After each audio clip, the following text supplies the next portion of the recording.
So good morning and welcome to the February 28th meeting. Good morning, I'm Councilmember Carolyn Cox and welcome to the February 28th meeting of the Land Use and Environment Committee. We have a full committee in attendance today, and our single agenda item is going to be a presentation on the climate action interlocal agreement. Grant Beck from our planning staff is going to be leading it. But Rick, is there anything you wanted to say to begin with, or? Nope, I think we need to approve the agenda. Thank you. Okay. All right. Could I have a motion to approve the agenda? I would move to approve the agenda as published. Second. All right. All in favor, please say aye. Aye. Aye. Motion carries unanimously. So shall we turn it over to Grant then? Okay, Grant, the stage is yours. Thank you. Good morning and thank you. What I'd like to do this morning is kind of go over some of the changes to the IL interlocal agreement for climate action between the cities of Olympia, Lacey, Tumwater, and Thurston County and TRPC. We've spent about the last year kind of talking over the structure of how we work together to accomplish climate goals of the Thurston Climate Action Plan. And it's really changed significantly since we first started doing that planning, the landscape of staffing and kind of how implementation should take place. So I'm going to go over that first because the council will see that update to the ILA in the hopefully near future. And then kind of very briefly go over the report that was issued by TRPC, kind of the status report of climate actions that was presented to the Climate Action Steering Committee last night. And then Hans is going to join us and cover some of the actual implementation things that he's been working on with our jurisdictional partners. So I'm going to hopefully share my screen here.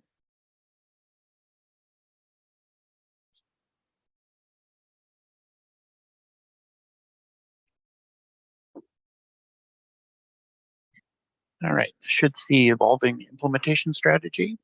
Yep. And this is the Climate Action Steering Committee held a retreat earlier this year. And this is from that presentation. And really what we're trying to accomplish here is to show the changes to the landscape at the staffing and implementation level that's taken place since the Thurston Climate Mitigation Plan was endorsed by the various jurisdictions. At that time, none of the jurisdictions had dedicated staff to climate and sustainability actions. So it was initially set up, the interlocal agreement, to use TRPC as kind of the coordinating agency and staffing agency with the elected officials council forming a steering committee. Since that time, each of the jurisdictions have staffed up for climate actions.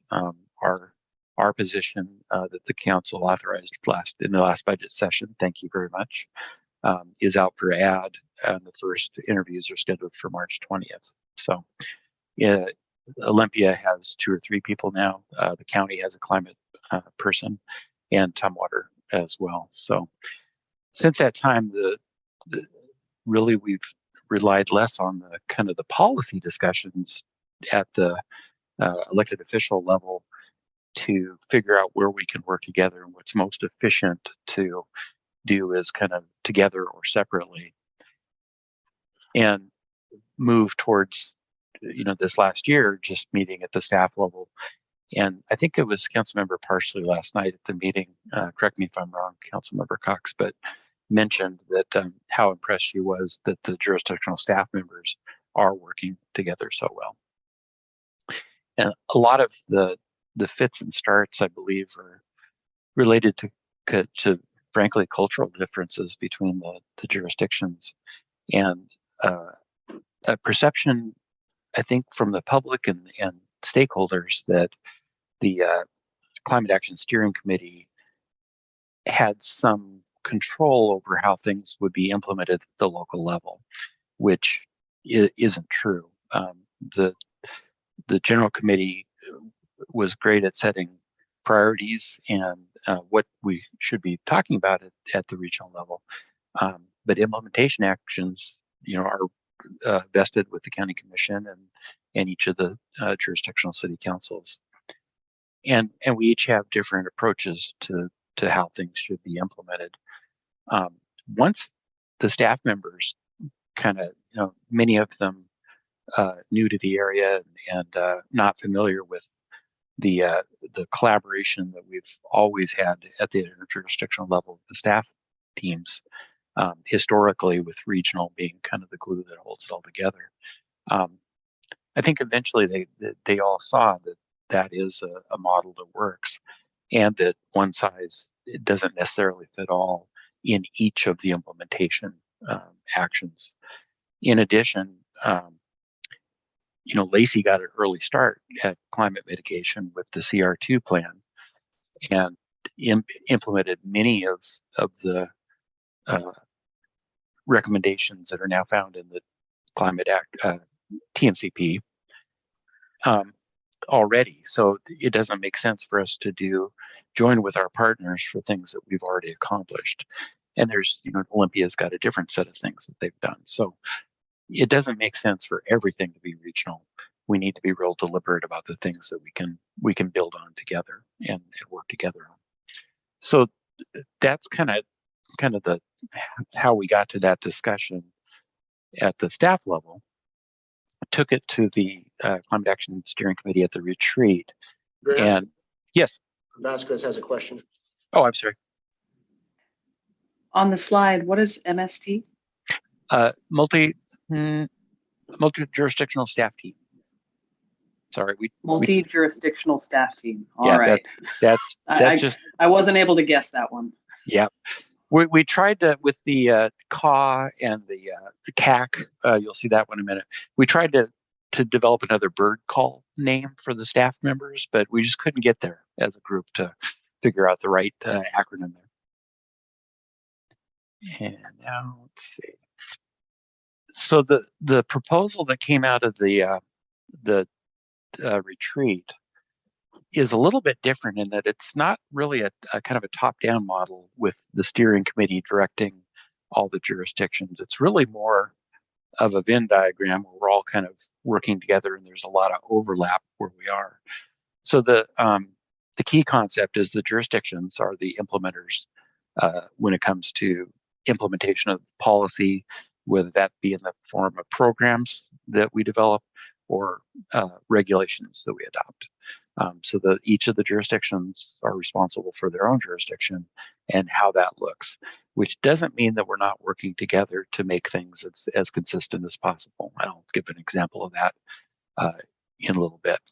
The multi-jurisdictional staff team, or MIST, is the coordinators. So we've been meeting monthly and communicating even more than that on where there's overlap and where we can work together on things, and as a peer group to support each other in our individual efforts.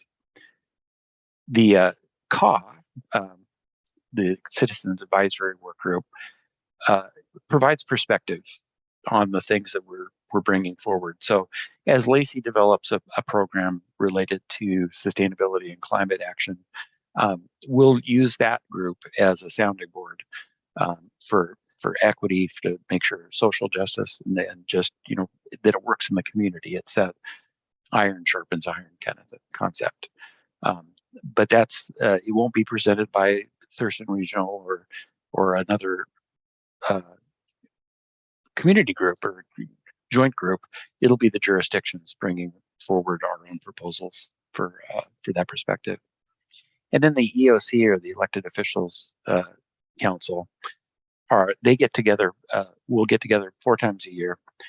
One of which is the annual retreat, and they're really the champions. And part of that retreat is the electeds talking to each other and finding out if there's a big issue that they want to work together. If all the jurisdictions agree, then that becomes part of the priorities for the staff team to move forward and work together on. And really, we want to touch base with them, make sure we're going in the right direction, keeping them informed on all the actions that we're working on. But they're really kind of the glue that holds it all together. That was in there twice. So that, in a nutshell, without any words on a piece of paper in the ILA, is kind of the framework of what we're looking at moving towards as we implement climate actions in Thurston County. Is there any questions, or can I follow up on anything that I might have short-circuited there? Councilmember Cox, did I hit all the right points? Yeah, I believe so. Thank you. Okay. Grant? Yes. Just a quick question. With the amendments to the ILA being proposed, what's this timing or schedule for that to come forward to the various jurisdictions for ratification? I'm going to guess that we're going to be able to have something within the next month or 6 weeks. We gave ourselves lots of time, as Councilmember Cox can attest last night, because there's a lot of councils and commissions involved in adopting it. But I'm pretty comfortable with the language. I think that we should be able to get before the council fairly shortly. And it really is, it acknowledges, in a nutshell, the way we've historically worked together but separately, and recognizing that we all serve different communities and with different, slightly different values, but we're all pulling for the same goal, main goal.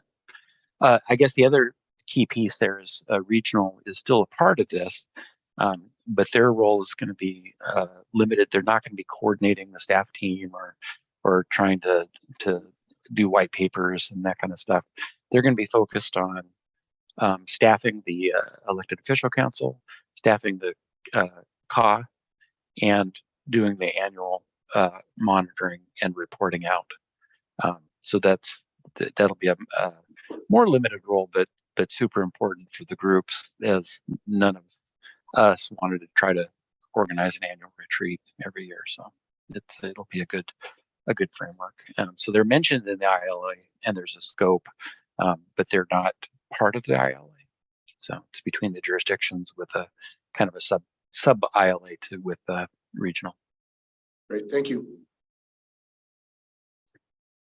So in a very quick nutshell, and I will email out the entire presentation that Casey Mock presented last night as kind of the status, but the big ticket items from the annual monitoring report are emissions are rising again after the falling as part of COVID-19. That's probably not unexpected, as we start getting out and driving and aren't locked in our houses as much anymore.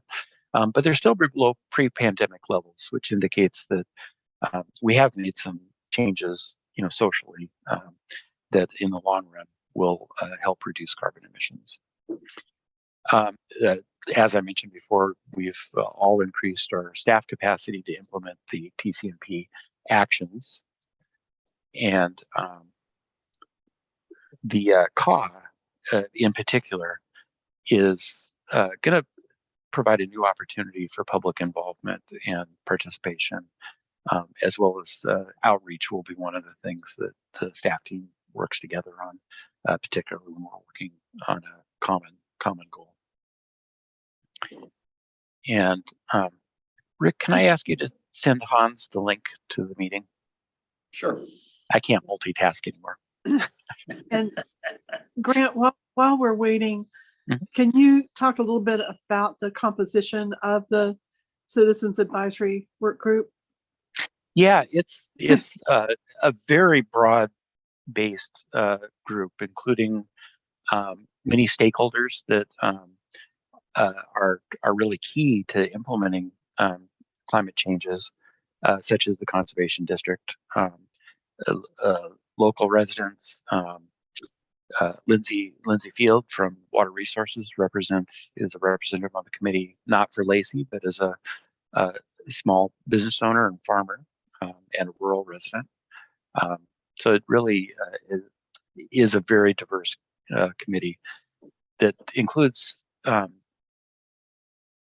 stakeholders like members of TCAT, but also people who haven't been as close to the climate action plan and implementation of climate mitigation actions to really, give us that good feedback on where we're headed. Does that answer your question? Pretty much. I'm trying to remember because I'm involved with so many of these things right now. Wasn't there like some business, like realtor builder types as well? Yep. Okay. Absolutely. IT, intercity transit, local builders. And Hans, I think, will talk about this in a little bit, but we met with Hans and I met with the climate committee of the Thurston County Chamber, I think it was, and with the heavy real estate interest, talking about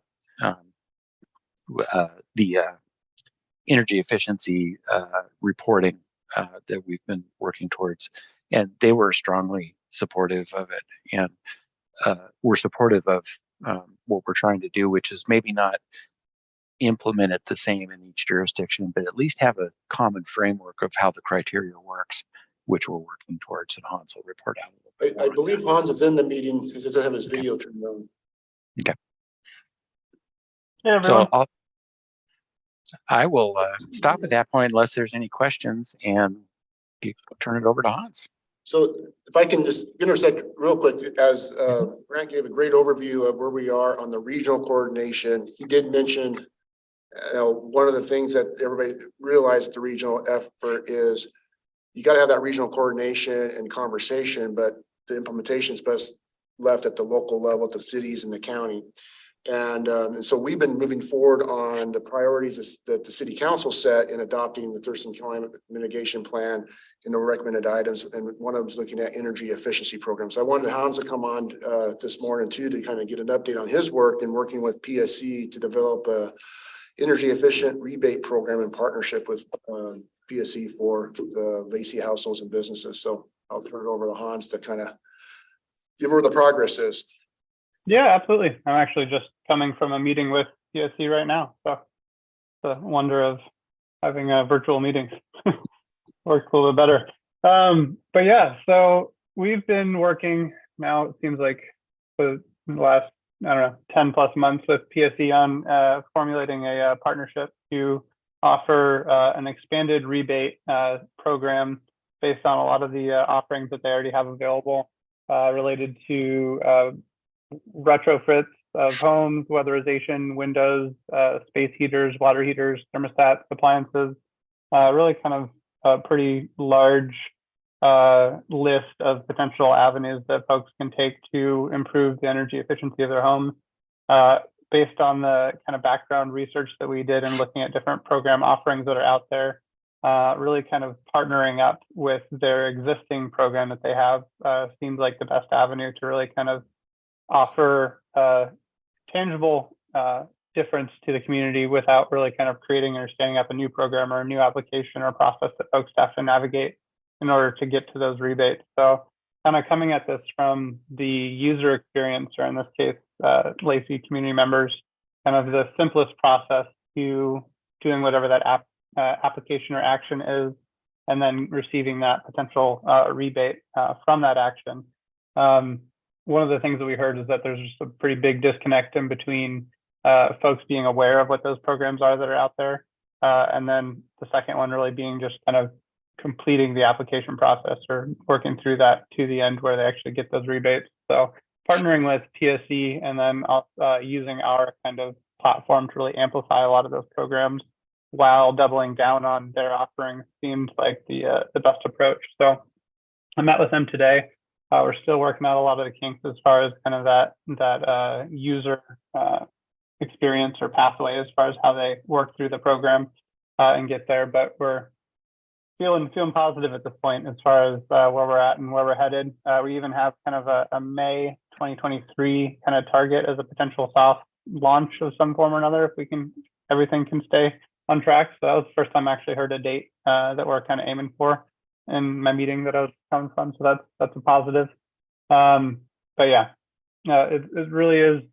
They have a broad range of offerings, and really kind of how we're approaching it is that we're just going to match each one of those. So there's no additional calculations, no math, no kind of figuring out other ways to make it more complicated, but just trying to really kind of double down on that. So it's a one-to-one system, and there's not a whole lot of new that folks would have to do other than just living in Lacey to qualify for these things. So feeling excited and positive. Got a question from Councilor Greenstein. Yeah, I'm sure I'm understanding. So you're saying a 1-for-1. So in other words, if PSE is giving a rebate, whatever, $100, just use your easy number, we're matching it with an additional 100, in other words? That's the intent, up to the cost of whatever that item is. So in some instances, it might be like a thermostat, which is, I don't know, I'm making up a number here, but $170. So we would cover that remainder, but they wouldn't necessarily get additional money beyond that back. Sure, yeah, we're not looking for people to profit off of it, of course. That makes Right. sense. That's awesome. And in that scenario, PSA would rebate the $100 and we would fill in the 70. But if it's $200, we'd go up to. Sure, we're not gonna have them profit from it, Right. which makes sense. We wouldn't want to do that. So no, that's fantastic. So we're working through a lot of kind of their current operating system and our system, and how they can kind of work together and make this the turnaround time is the big one that we're kind of working on, trying to shorten that as much as possible. So the time between whenever they complete the application or complete the project and when that rebate actually shows up to them, that's kind of making sure all of our systems work together so that we can really reduce that timeline as much as possible. Is kind of where we're at right now. So more updates on that to come, but yeah. And just for next steps, just for the council committee to be aware of is, once, maybe in a month or two, once we get the final points with PSC settled and we produce the interlocal agreement with PSC, we'll bring that forward to council for authorization of the city manager to sign to exit the program. And then as part of the budget amendment process that the Finance and Economic Development Committee occurred this morning, the budget amendments, and there's a carryover from the implementation funds that were set for this program last year. And so we'll continue to be able to go right into funding that effort once that interlocal agreement is created. I just really like this kind of I always like the programs that are carrots rather than sticks. And this is a great carrot program where we're incentivizing people to do something rather than beating them up for not doing it. Yep. And I always prefer that method. So that's really awesome. Great news. Yeah, have we set some goals, like how many people we hope to get participating, and what is our budget for this? For sure. So the goals, on the goals side, we have reached out to PSC and they have numbers on participation rates within their existing programs. I don't have those numbers in front of me at this moment, but we had them kind of provide that at a regional level and then also a Lacey specific level.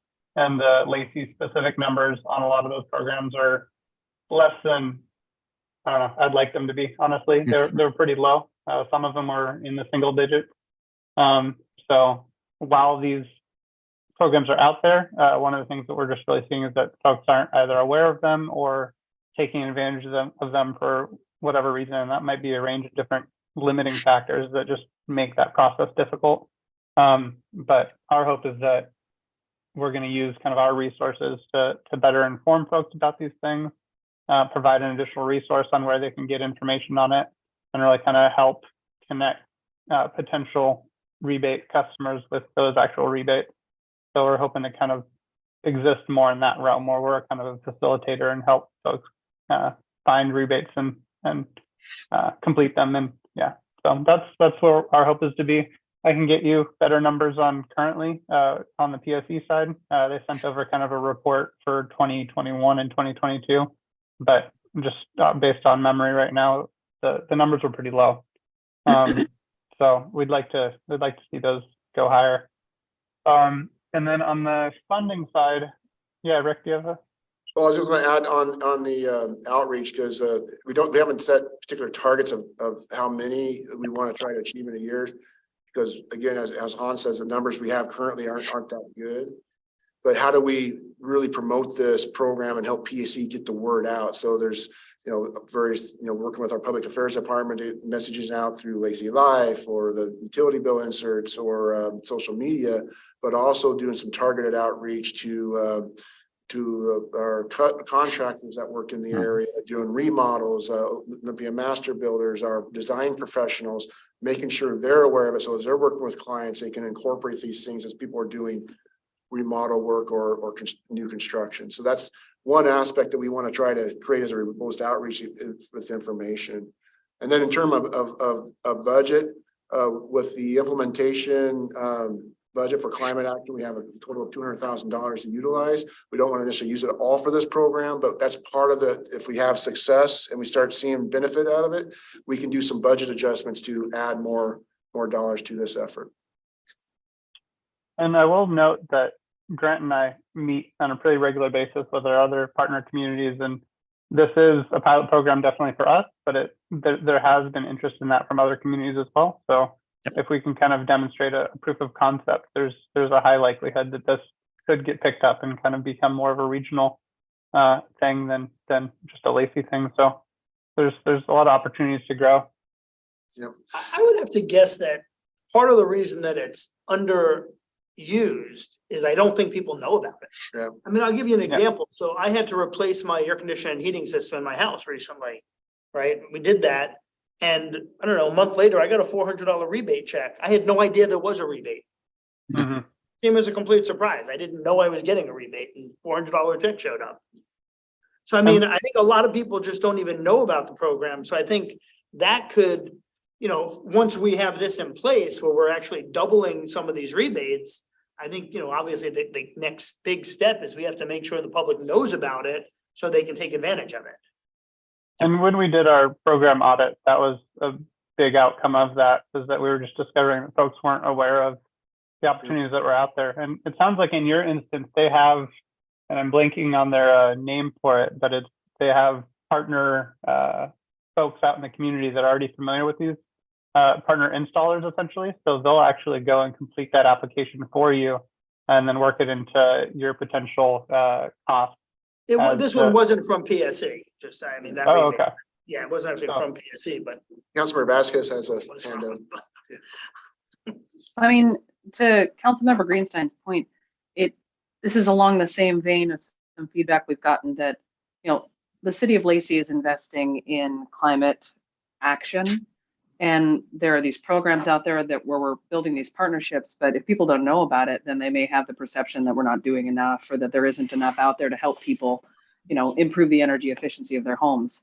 So I'm wondering, even if there's something we can do with the Lacey website to make it really easy to see that there are all these different ways that you can improve energy efficiency or save money or get rebates. Like, could we put all that stuff in one place so that people, and have the tagline be, want to save money on your power bill, right? And have it like on the front page. And when people click on it, there's a dozen different programs that they can participate in depending on their income level and where they live. Yep. I could add one more thing, maybe I verify with Grant, but we could also probably provide this information as we issue permits.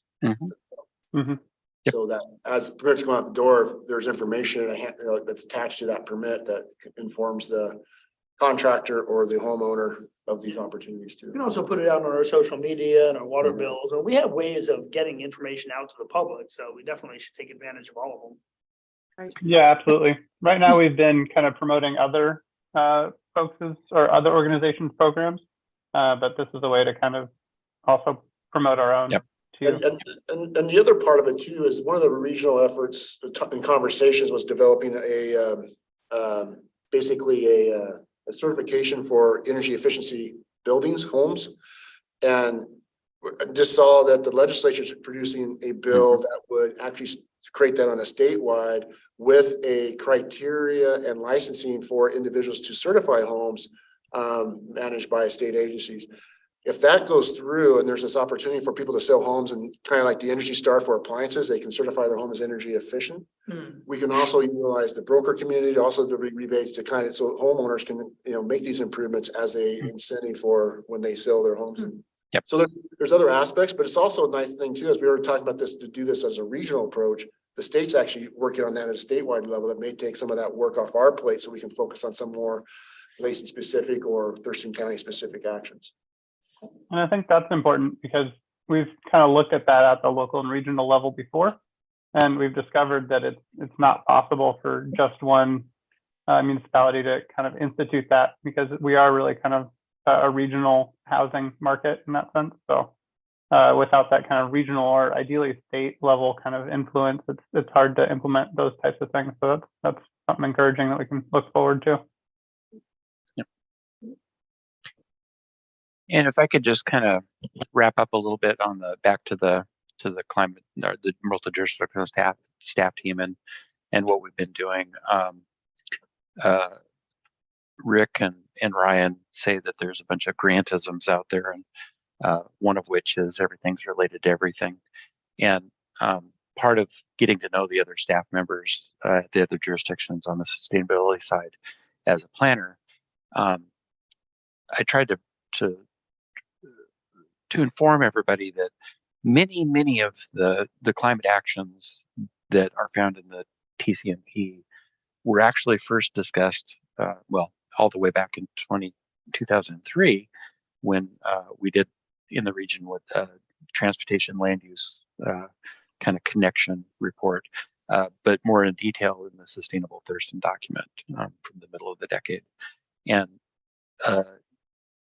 really, a lot of the climate actions, we can all do things to help, but from a big picture standpoint, the county really has the heavy lift in affecting climate change. And I think at the meeting yesterday, when TRPC reported out on the carbon sequestration white paper and kind of the annual report, I think for the first time since I've been closely involved with this, that was kind of an aha moment for the county commissioners. So I think that we're doing our part by providing urban infrastructure to as many people as possible with the lowest environmental cost and footprint as possible. And so that's our piece, which has really we've been working on since GMA was adopted. And we've been doing it really well. So I just want to thank all the work that Grant and Hans has been doing for over a year now, a year and a half, I believe, or more. And working at the regional level, the table, multiple meetings and coordination, working with PSC, developing this model program that's wait to be executed. And they put a lot of time and effort and a lot of conversation. So I want to thank them. And one of the things too, and this is when we think about implementation, when we start developing policies, the implementation process, it goes back to, like I always say, the three principles or three priorities or three principles of planning is patience, patience, patience. Every once in a while, I'll turn around and look in the rearview mirror. Again, you had a lot of people rush in and say, we got to do something right away, basically tomorrow, but it takes time to put these things together to have meaningful and effective impact. And we are making progress. And a lot of people don't realize how much progress we are making until you take a stop and look around and see what's been done, because it does happen incrementally. So again, I've just reinforced climate action, implementation, planning, anything, the three principles out is patience, patience, patience. So. Good point. Rick, before I forget, there was a thing that came in the email today that there is a grant program to help with things like switching out our streetlights to, oh gosh, I think the senior moment here, but. Yeah. Like LED lights or? Yeah. LED, thank you. There are a ton of different programs and whether it be grants or others that are coming down through the Reinvest in America Act. And we are monitoring those, and some of those relate to energy rebates, energy efficiencies, those type of things. So Hans has been monitoring those. And of course, with our streetlights, our Public Works Department's been doing a stellar job over how many years now? It's about 7. 7 years of going and replacing our streetlights with LEDs. And it's really smart that the process they're taking is they're replacing them incrementally based off of when they burn out or projects, so that we don't replace them all at once, so that we have to replace them all at once when they burn out or wear out. So it's really a very cost-effective and efficient approach, and we're probably close to 100% done now. We're about 70%, but that program we've been participating in a rebate program with PSC since the inception of that program. So, I mean, every high pressure sodium that's been swapped out for an LED, we get a rebate from PSC for the purchase of the fixture. And then obviously we gain the energy savings.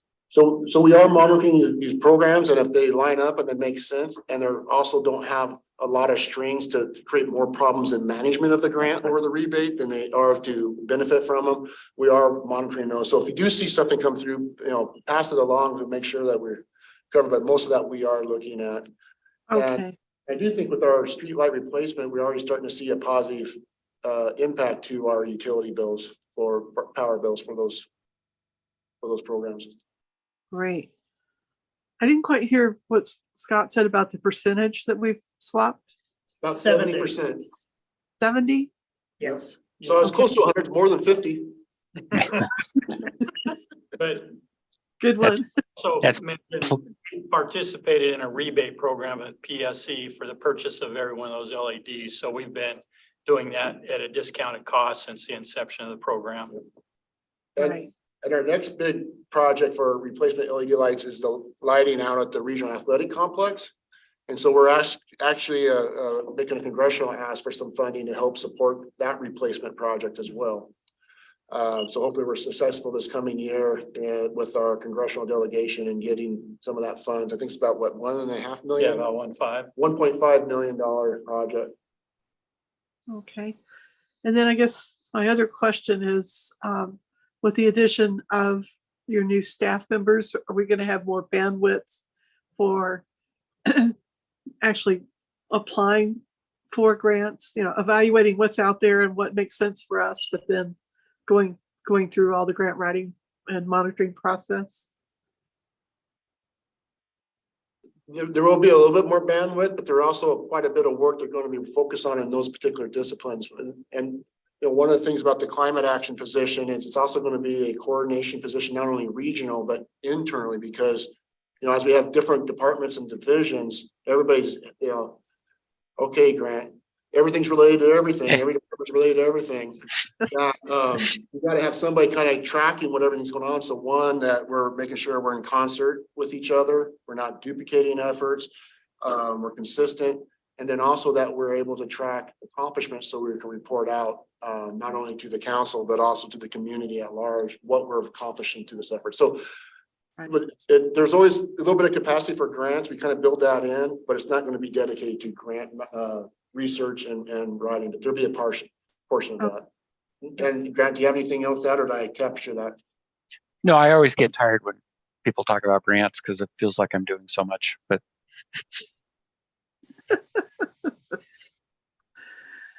We're just saying we need to clone you. Can I make a comment regarding the sustainability of grant programs? So the water conservation efforts that LOT, has provided rebates on is based on the philosophy that it costs so much to increase the size of a plant to treat more wastewater. And so it's more cost efficient to give this grant.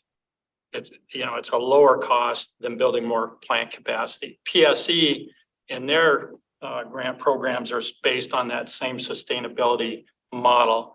So whereas if they didn't engage in this, they would have to go out and build more facilities to create more power. So through these energy savings, they do not have to do that. And those are great models to follow. That makes sense. Great. All Like righty. Grant says, everything's related to everything. And his first name is Grant. All righty. Does anybody else have anything to add or any more questions? Nope. No, I just appreciate the update. I do too. Nice job, both of you. Yeah, thank you so much, and we appreciate it. Yeah, Absolutely. thank you. All righty. Well, with that, I'll call this meeting adjourned. Thanks, everybody. Thank you. Thank you. See you soon. Bye all.